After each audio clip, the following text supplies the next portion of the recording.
அஸ்ஸலாமு அலைக்கும் வரஹ்மத்துல்லாஹி வபரகாத்துஹு. தினமும் ஓர் உபதேசம். யார் தொழுகையின் ஒரு ரகாத்தை இமாமுடன் அடைந்து கொண்டாரோ அவர் அந்த தொழுகையையே ஜமாத்துடன் அடைந்து கொண்டவராவார் என்று ரசூலுல்லாஹி ஸல்லல்லாஹு அலைஹி வஸல்லம் அவர்கள் கூறினார்கள். அறிவிப்பவர் அபூ ஹுரைரா ரலியல்லாஹு அன்ஹு. நூல் முஸ்லிம், ஹதீஸ் எண் 1064. அன்புள்ள சகோதர சகோதரிகளே, ஜமாத்துடன் நடைபெறக்கூடிய தொழுகையில் கலந்து கொள்வதற்காக செல்பவர் அவசரமாக செல்ல வேண்டாம், நிதானமாக செல்ல வேண்டும்.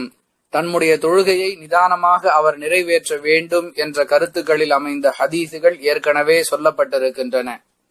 இந்த ஹதீஸில் கூடுதலாக நாம் அறிந்து கொள்ளக்கூடிய விளக்கம் என்னவென்றால், ஜமாத் தொழுகையில் கலந்து கொள்வதற்காக முயற்சித்து செல்பவர்கள் ஜமாத் தொழுகையின் ஒரு ரகாத்தை இமாமுடன் அடைந்து கொண்டாலும் அவர் அந்த தொழுகையையே ஜமாத்துடன் அடைந்து கொண்டவராவார் என்ற சுப செய்திதான். ஜமாத்துடன் தொழுகையை நிறைவேற்ற வேண்டும் என்பதை மார்க்கம் வலியுறுத்துவதோடு அதில் பல எளிமைகளையும் ஏற்படுத்தி தந்திருக்கின்றது. ஒரு ரகாத்தை ஒருவர் இமாமுடன் சேர்ந்து தொழுது விட்டாலும் அவர் ஜமாத்துடன் தொழுதவராக, அதாவது ஜமாத் தொழுகைக்கு என்ன நன்மை அல்லாஹ்விடம் பதிவு செய்யப்படுமோ அதை பெற்றுக்கொள்பவராக இறை பார்வையில் மதிப்பீடு செய்யப்படுகிறார் என்பதே அந்த விளக்கம்.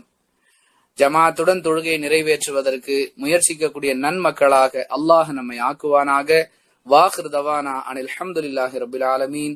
அஸ்ஸலாமு அலைக்கும் வரஹ்மத்துல்லாஹி வபரகாத்துஹு.